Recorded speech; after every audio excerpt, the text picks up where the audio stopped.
Alright everyone, welcome to the video presentation about Christmas and Santa Claus. We're going to cover a lot of topics in this video like astrology, physiology, human anatomy, and of course, Jesus Christ, because when you think about it, they have like the same birthdays. And yeah, hopefully like by the end of the video, you'll see Christmas in a different light, like answer some questions like who is Santa Claus? Why does he live in the North Pole? Like why do we celebrate Christmas in the way that we do? And I guess like my hope is like you get like a new appreciation for what is clearly like the biggest holiday celebrated in the Western culture. Yeah. So to start off with explaining Santa Claus, we have to kind of get into Jesus, right? Of course, Jesus is very central in the theme of Christmas. So Jesus, he is the Son. Not only is he the Son of God, but he is depicted as the literal Son, surrounded by the 12 disciples, which are the 12 zodiacs. So this is an astrological theme playing out here. And over here on the left, this is an analemma. So an analemma is basically when you take a photo of the sun at the same time of day, like throughout the year. It'll make this H-shaped figure. So this is the sun at the summer solstice, winter solstice, and then at the equinox where it crosses, and that's what happens over here.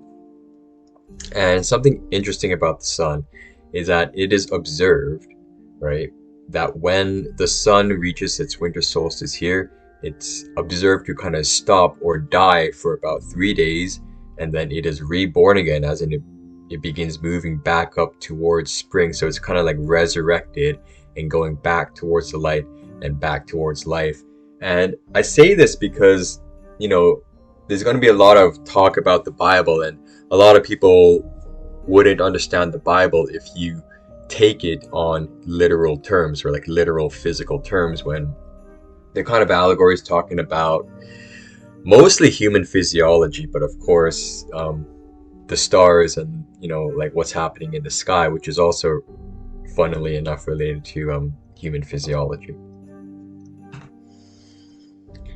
So this slide here is kind of like, well, how do you know Jesus is the Son? Because if you talk to any Christian, they'll tell you that Jesus was, of course, a real man that really lived, and he walked the deserts and he walked these towns, giving people his teachings. But in old descriptions and artwork that include Jesus Christ, like he's obviously depicted in astrological themes, the Sun, Christ, the 12 apostles, the 12 zodiacs.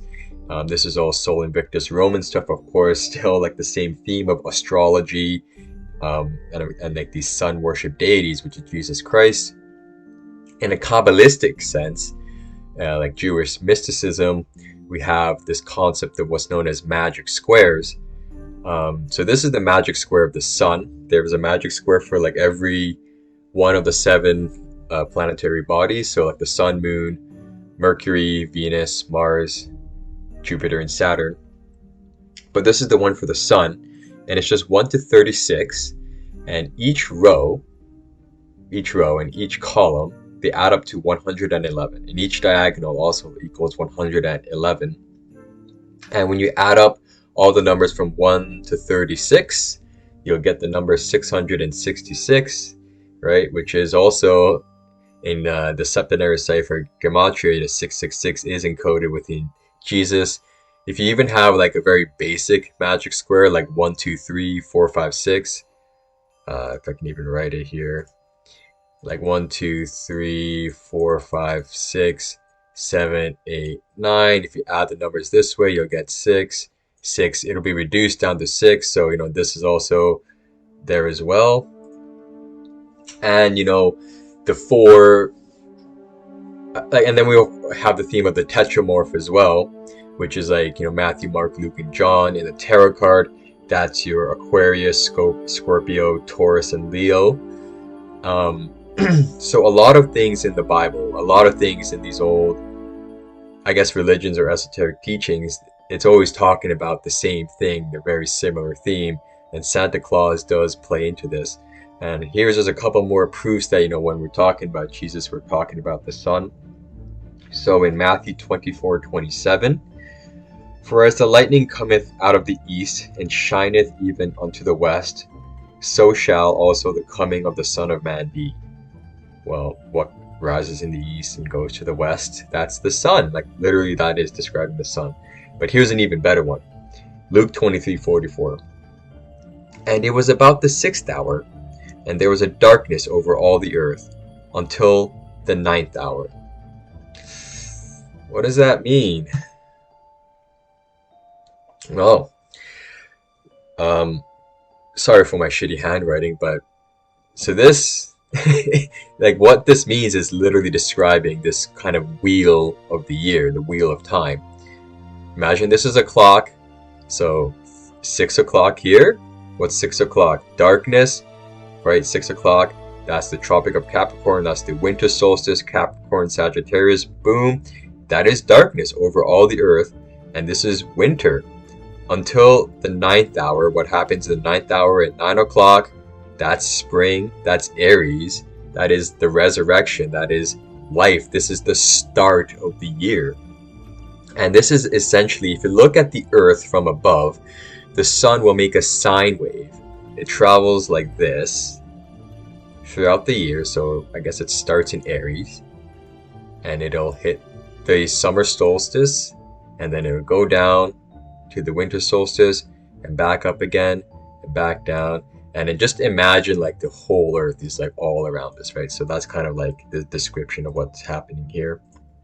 And I guess you can just kind of gaze upon this and kind of study it a little bit. But yeah, this is like literally, it is literally describing the sun. Absolutely no question about it. So a big theme that plays into understanding the story of Christ, which is very similar to the story of Santa Claus, is understanding kind of like the zodiac man. So this is, I guess we'll start with Aries, because the Aries is the start, is the beginning, is the start of the year. The zodiac man has essentially each of the 12 zodiacs associated with the part of the body, and this is an ancient description that's persisted consistently without changing for hundreds, if not thousands of years. And the reason why Aries is associated with like the head, and even in these ancient sculptures, they make these people with these ram horns, and these are not mythological creatures. These are actually allegorical descriptions about a greater hidden secret, a hidden truth. And that hidden truth is our very own human anatomy. So the hippocampus within the brain, this is the hippocampus, from the front, it literally looks like ram horns. If you look at the front of the brain of the ventricles and the CSF, it literally looks like ram horns. And this is why Aries is associated with the brain, because these are your ram horns. And if you go along here, we'll kind of get into more understanding about the occulted anatomy of man. And the thing about what is the Bible and what are all these religious scriptures talking about, they're talking about the human body. And why is that? And that is because the human body is made in the image of God.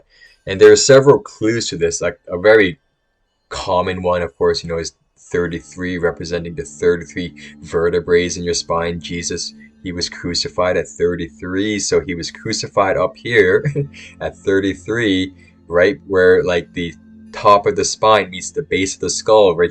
Where was he crucified? On Golgotha, or Skull Rock, right? So it's literally talking about human physiology. And of course the 33 degrees of Freemasonry.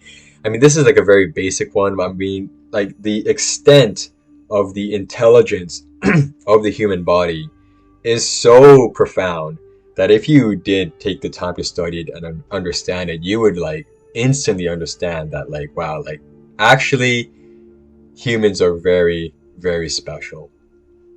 And it's all like encoded with us. Like if you study the hands, the phalanges on our fingers and toes, even if you measure the length of our arms, the length of like the ratios of our bones, you can even begin to understand like cycles of the moon, cycles of the sun. It's all encoded within the average human body. And this is a whole science that's for a separate video, but it's all like all these stories. And what is Christmas? Christmas is essentially storytelling. Storytelling about what?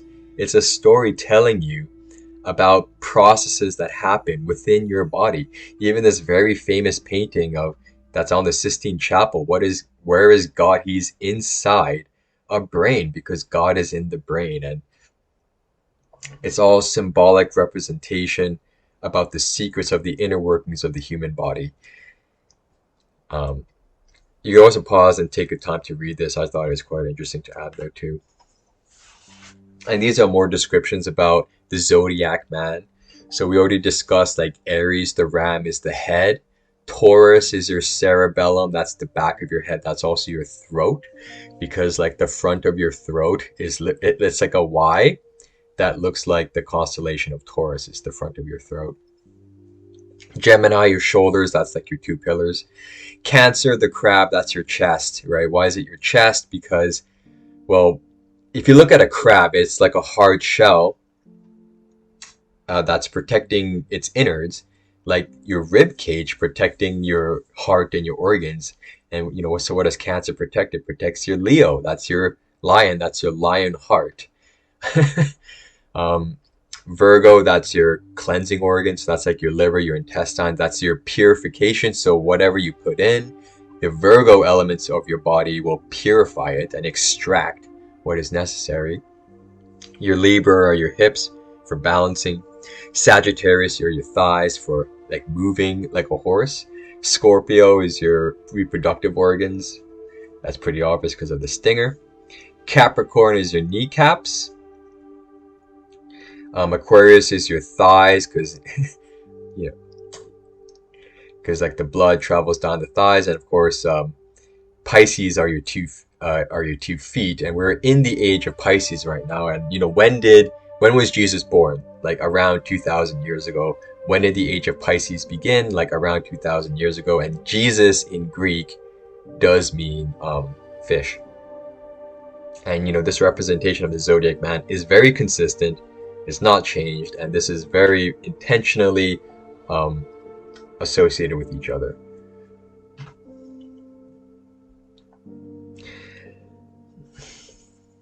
So this, I guess I'll just read this little paragraph here. We find another fact of an astounding nature derived from the study of the word Christ. Jesus, the new man in man, becomes the Christ, otherwise Jesus Christed. Greek scholars do not interpret the word Christos as a person, but as a thing. Christ means anointed or oiled, and in the literal interpretation is oil. If the translators of the scriptures had not interpreted things as persons or parts of the bodies as geographical locations, I'm looking at you, Israel, the age-long perversion of the religion would not have occurred. The Bible, as stated before, is a mass of scientific facts relative to the body of man as well as the universe. And this is exactly what the church gets completely wrong when it comes to interpreting the Bible, is that they take these allegories, phrases, statements in the Bible, and they interpret them literally, and they also externally associated to geographical parts in the world when it has nothing to do with that. And so that's why you end up with people going to these Catholicism has nothing to do with Christianity, by the way. So these people go to these Catholic priests, and this guy's like fucking rubbing oil on his head, when the whole point of the oil is that it is generated inside your own head, inside, here it comes, your claustrum. And that is the link between Santa Claus and the story behind the human physiology, like the esoteric, occultic secrets of man, is shrouded in the story of Santa Claus as well as Jesus, because it all talks about pretty much the same thing. So yes, like of course rubbing oil on your face is not going to do anything, but generating the oil in your claustrum, having it travel down the Dead Sea, your Jacob's ladder, your 33 vertebrae of your spine, having it die here, resurrecting after 3 days and going back up your head, crucified right here at Golgotha at the base of your skull, and then it hits your pineal gland where you light up. That's the story of Christ, and that's the story of Santa Claus as well. This is also an interesting read. I mean, it's just kind of talking about language and what the like the word oil. And I just found it interesting because I think languages are discovered, um, very intelligent science. You know, languages, how they work. But it's just an interesting read if you want to take your time to read that.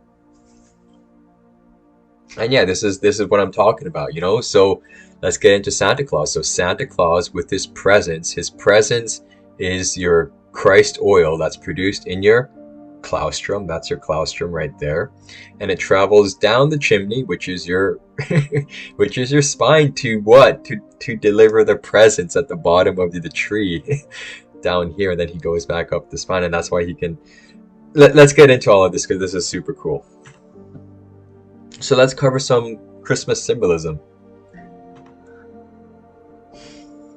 So, I guess in this section, we're just going to cover Christmas symbolism in general and kind of what it means. So, of course, the most famous thing about Christmas, I think, is the Christmas tree.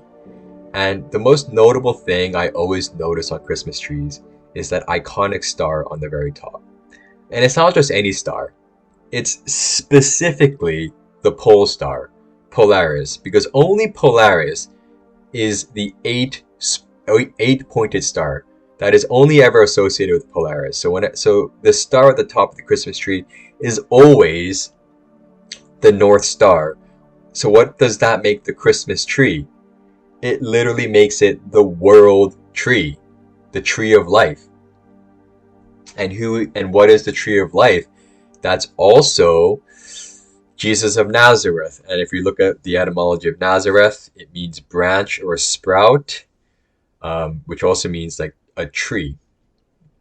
And of course, like I think they usually use like balsam firs or like other kinds of spruce trees, which are triangular in their shape. They don't really use like birch or maple trees as Christmas trees. They're like these triangular conifer trees because it kind of represents these triangles here, like this Eye of Providence and the pyramids, which, by the way, like this is actually an encoded. It's kind of like an encoded message of the sun, like the angles of this pyramid. The tetragrammaton is also encoded within the base of the pyramid as well. And of course, the eight, the Polaris, the eight-pointed star is also in the Celtic tradition, like the Wheel of Time. So you have your solstice here, your equinox here, and this is the dates between the solstice and equinoxes. Like these are like pretty famous Irish holidays. This is actually Halloween. And even in the Nordic traditions, you have the world tree and the nine worlds, and this number, like the nine, is associated with like the nine worlds, also very present in Christianity as well. So it's all like a one world religion, and that's because I think there is like a one universal truth. And I added this because Polaris is the star at the very center, and all things seem to revolve around Polaris. And I kind of interpret like all these ornaments and things around the tree as kind of symbolically representing like all the other stars circling around Polaris.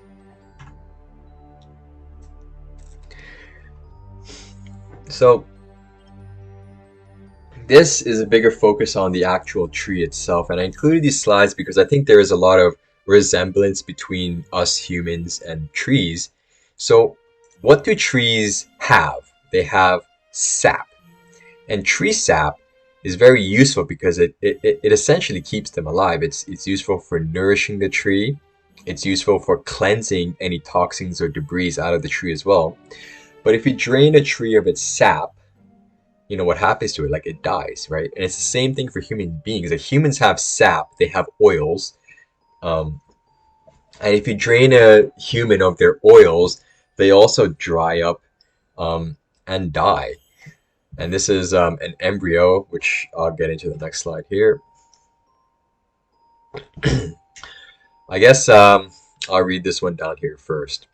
Let us now consider another science, that particular branch of physiology which is termed embryology. Here we at once find a perfect allocation with nature's work in the spring. The cerebrospinal system is the first part of the organism developed, and from it the whole form materializes. The cerebrum and its cord constitute most truly the tree of life, for they bear or produce the rest of the body. The cerebrospinal system has, as ancient Sanskrit writings inform us, its roots in heaven and its branches in earth. So in another roundabout sense, the tree of life is still talking about human physiology and the human body. And this is like Tom Hanks, the Polar Express. They get to the North Pole, and what's at the North Pole? It's the freaking World Tree. Oh my God. Anyways, and let's also read this here. I think I'll read maybe about half of it. To prove that the Hindus know of a tree of life, we find in their literature the following. The fruit and the sap of the tree of life bestows immortality. Among the most ancient traditions of the Hindus is that of the tree of life called soma in Sanskrit, the juice of which imparts immortality. That sounds a lot like the Philosopher's Stone to me, And what also grants immortality? Well, the Christians will say belief in Christ. But like your soul, like that's immortal. Like you are an immortal being. So like this is all so much. But anyways, my point here is also that the ancient Hindus, they also knew about, I guess, like how like the description of the North Pole. And in this map, the North Pole, you have the World Tree, the Black Mountain at the center of the Earth, Mount Meru, which is where all compasses point to. And this next slide is gonna like absolutely blow your mind. I mean, like take a look at this. Like so when you're born with these cranial sutures. So what this means is that your skull has about 22 bones in it, excluding the jaw. And they're malleable, they're gapped, they're spaced, and that's because as you grow up and you expand in size, these plates can still move around and before they fuse when you mature in your development. But when you're born, you have these 4 plates here on the top of your skull, and there is literally a hole in the North Pole of your skull. And where does Santa Claus live? He lives in the North Pole. Like this is literally where Santa Claus lives. If you go straight down from here, that is literally where Santa Claus lives. That is where he creates his presents in the claustrum and then delivers them down the chimney. And Genesis 1:27, so God created man in his own image. In the image of God created him. Male and the female created he them. So we are made in the image of God, and that is why the stars are within us. The geography of the earth is also encoded within the human body. Of course, the ratios of like the golden ratio, pi is encoded within our body. Like you could even take it steps further, like the cycles of Venus, the sun, the moon, and these planetary bodies are also encoded within our body as well. Like our body is like a literal microcosm of the entire universe, like as above, so below. And that is like this is like man, like I just love seeing this when I see this stuff. Candy canes, yes, this one's about candy canes. So let's go and cover like what are candy canes. So candy canes, you'll see this kind of spiraling pattern of red and white, typically speaking, and that spiraling vortex is what I kind of see as like this energetic vortex of like the caduceus, your Ida and Pingala.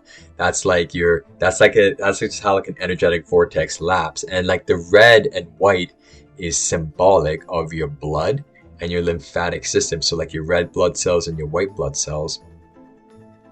And in gematria, in Greek gematria, Jesus equals 888, which is 8, and oxygen is what you breathe in to live, because you cannot live continuously on this earth without breathing in oxygen. So life is literally in the breath.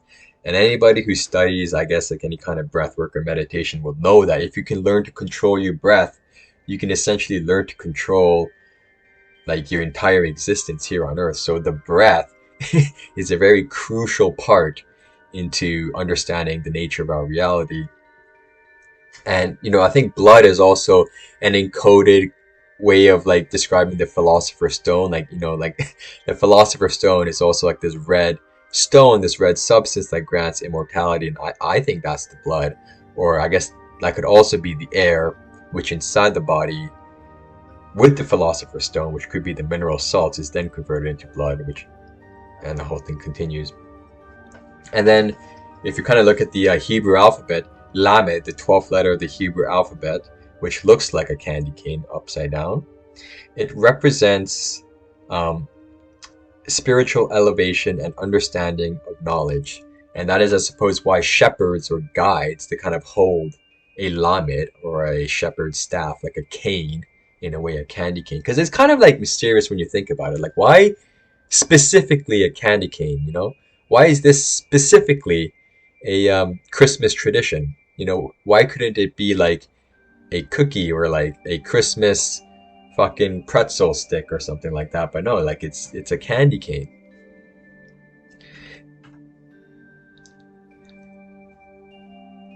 And okay, so here we're gonna kind of decode the symbolism of Santa Claus himself. So in all the descriptions of Santa Claus, you'll see him wear the red coat with the white trim and his very iconic black boots.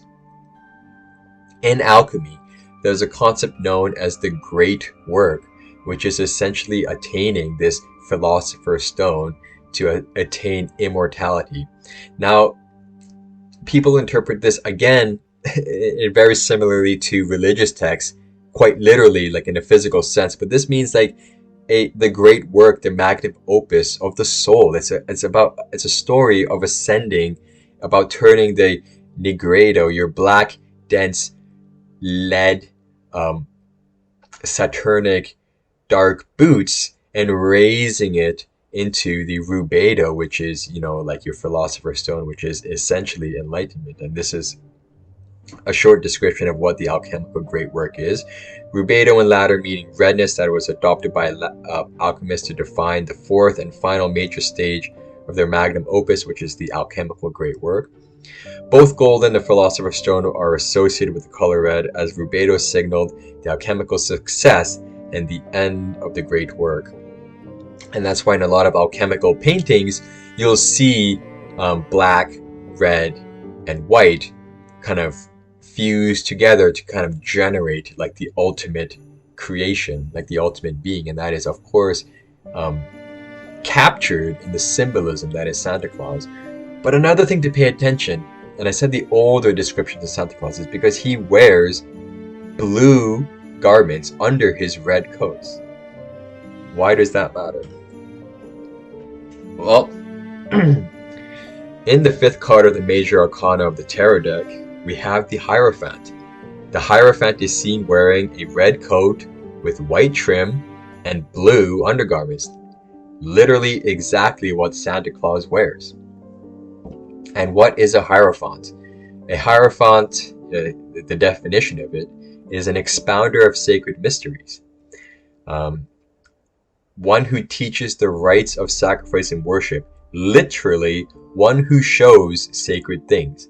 And that is essentially the secret of Santa Claus, is shrouded in the character, the symbolism of Santa Claus himself, are the sacred mysteries of our universe, the sacred mysteries about our very own human physiology.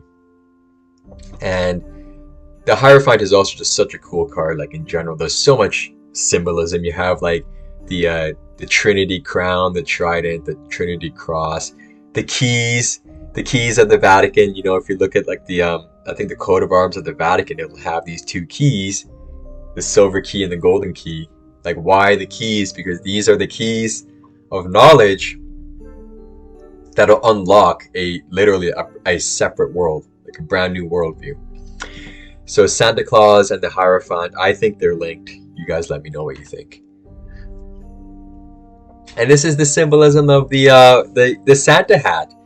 I mean, this is literally your basal ganglia, which is connected to your amygdala. Like, what does that look like? That looks like your Santa hat.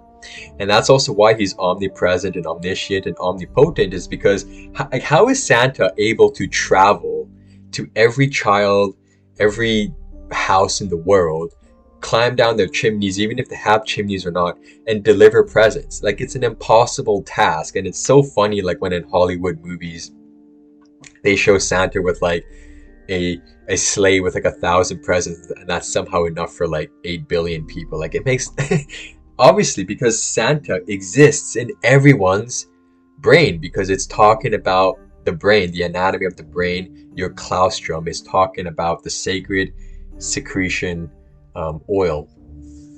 And that's also why Santa knows if you've been naughty or nice. It's because it's you, like, it's yourself. You know if you've been naughty or nice to yourself, if you've been living in sin, as in depleting yourself. So in the British tradition, they usually wear like these party hats. So people wear these crowns. Like, why do you wear crowns on Christmas Day when you're celebrating something? It's because it symbolizes enlightenment. It symbolizes sovereignty over your mind. And how do you attain this kind of sovereignty? Well, that's through the alchemical marriage. You know, the union of the male and female principles. And I think that is what's captured in the eclipse, because an eclipse produces this corona, which is a crown, right? And what happens during the eclipse? That's when the sun crosses the moon. And I know there's some people that'll say like, well, the sun isn't like crossing over the moon. It might be like the North Node or something. But I mean, whenever I look at the charts, the new moon is always right there where the sun is, and eclipses can only happen with the new moon. And for a new moon to happen, it has to be in the same sign as the sun. So I don't know. I think it is the moon that eclipses the sun. I think that's why it produces a corona as like a literal physical representation of the alchemical marriage. King Arthur, I know this literally the same story of Jesus Christ. King Arthur and the 12 Knights of the Round Table, Jesus Christ and his 12 disciples. You get the story. Oh, I love this one. This is a really good one. So in the poem, "'Twas the Night Before Christmas," let me read it out. "He spoke not a word, but went straight to his work, and filled all the stockings, then turned with a jerk, and laying his finger aside of his nose, and giving a nod up the chimney his rose." So you guys know like that the symbology of when you tap your nose and give a little nod, you're signifying like a little secret between us. Why do you touch your nose? Your nose when you want to signify a secret is because your nose carries the secrets. So if you pay attention right now, pay attention to your nose. We have two nostrils. I want you to take your hands and kind of cover like like make a triangle with your hands and place them over your nose, and then breathe out your nose. And then like pay attention to which nostril is dominant at that time. I would expect if you're like watching this presentation, your left nostril to be dominant. And as I'm giving this presentation, my right nostril is more dominant. So what does that mean? So we have two nostrils to signify the two sides of our human consciousness, the masculine and the feminine. If the purpose of the nostril was just to breathe air, we would have one nostril, but we have two nostrils and they alternate in dominance throughout the day. So the right nostril, that's your masculine, that's your that's like when you're engaged in physical activity, when you're engaged in digestion, when you're engaged in outward expression, masculine attributes, your right nostril is dominant. When you're engaged in feminine attributes, feminine activities like self-reflection or learning, or I don't know, like writing poems or something like that, or praying and stuff like that, it's better to do that when your left nostril is activated. And the best time to meditate, of course, is when your Sushumna, this central pillar, is activated, and that's when both nostrils are equally dominant.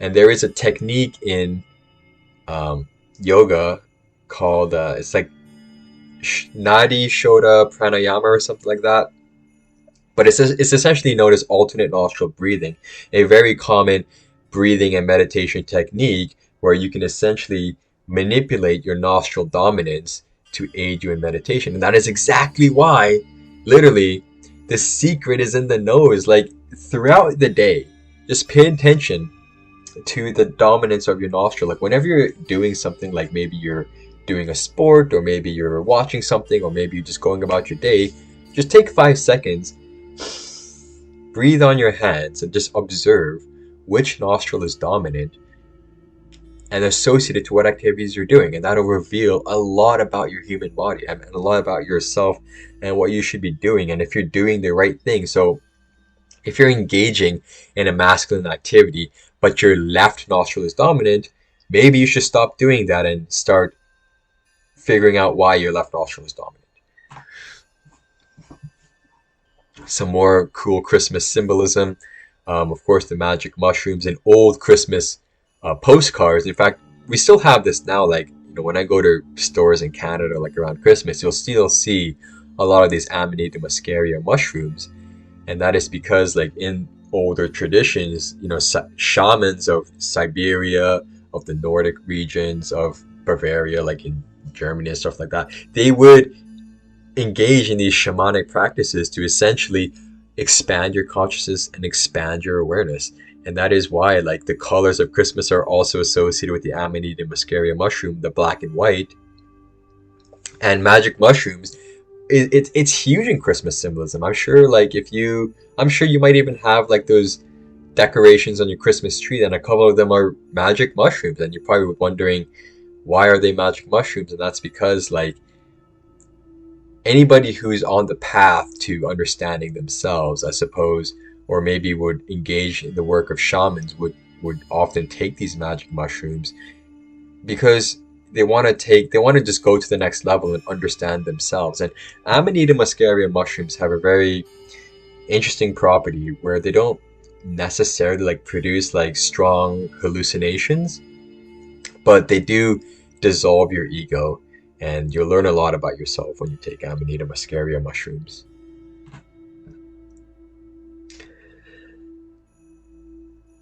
This is a really important one, very important slide. For a long time, I thought Santa, because it's an anagram of Satan, I thought Santa was a satanic commercialized holiday invented by corporate, like America or something like that, to, I guess, like, mislead people and get them down the road of consumerism and materialism and trap them in that lower state of materialistic energy. Oh my goodness, how was I wrong? Because shrouded in, like these symbols of Baphomet and like these quote unquote satanic symbols is actually the very enlightened truth. I guess to understand this, let's read what we have here. Aquarius is associated by the Kabbalists with the 14th letter N, or Nun. This letter literally means Jesus or fish and is therefore apropos. So N is the nun, the fish, and the fish is the seed. So the seed, so the seed, if you pay attention to the order of these letters, the seed goes from the bottom to the center, the heart. Do you understand this? So what Santa is, Santa has taken the germinated seed and moved it up to the heart, and that is what Santa is compared to Satan. That is like Santa and Krampus. That is the good and evil. Like, it's like when I saw this, I was like, oh my god. I was like, oh, there's no freaking way, man. I was so deceived. I was so I got so bamboozled for so many years, because I was like, oh, Santa, like, oh, Christmas is a satanic holiday. It's not a satanic holiday, because it's a holiday celebrating the nature of our very own reality, and it's encoded in the way that Santa is written compared to the word Satan. Do you understand this? Like, it's taking the seed, the germ of Jesus, and moving it up towards the heart. Do you get it? I hope you do. All right, so let's kind of get into what this is all about, the claustrum the process of how it works. Step 1. The pineal gland Joseph secretes the milk. The pituitary gland Mary secretes the honey. That's your land of milk and honey. Both come from the same source, the claustrum, Santa Claus, North Pole, straight down, claustrum, that's where Santa Claus lives. The two sacred oils travel down into the solar plexus via the semilunar ganglion, pneumogastric nerve. It basically just means it travels down. The psychophysical germ of the fruit of the tree of life is born in the solar plexus, which is the manger. That's where Jesus is born. The Ida, red, and the Pingala, blue, two nerve fluids were at the crossing of the medulla oblongata. The crucifixion takes place where it rests for 2 days and a half. So it dies for 3 days and then it rises back up. The sacred oil returns after the crossing. The crucifixion, it enters the cerebellum, the Golgotha, skull rock. The fluid Christ is refined 1,000-fold. And by the way, to be crucified, it means to be amplified. So when the Christ oil, when Christ is crucified on the cross, where the Pingala and Ida nerves cross at skull rock, Golgotha, it means it is amplified 1,000-fold. And this mist is what hits your pineal gland and a sense, I guess, gives you like 1,000 IQ. Let's also read this down here. There is a Santa Claus. It is a physiological fact, and it does secrete the most holy and wonderful gift or substance in the body of every individual. Those who understand it, who receive it in the right spirit, have become as little children. As above, so below. As in the macrocosm, the universe, so in the microcosm, man. Right? Because man is made in the image of the universe. Santa Claus is thus the giver of the supreme gift in the human body. The oil for the perpetual lamp. Do you guys know the lamp symbolism? Like, if you go to like Masonic graveyards, you'll find lamps on the top of the gravestones. The gold and the ophir, the quintessence of richness. A total lack of oil in the body will, in itself, cause death. Right? That's like if you drain a tree of its sap, it'll cause death. Santa Claus brings his gifts when the Christ Mass is celebrated. There is a Saint Claus or claustrum within the cerebrum, and whoever gave it that name knew why they did so. Yep, they definitely did. And these are like the lyrics here, like he sees you when you're sleeping, he knows when you're awake, he knows if you've been bad or good, so be good for goodness sake. What's that talking about? That is talking about your brain, right? Because he knows.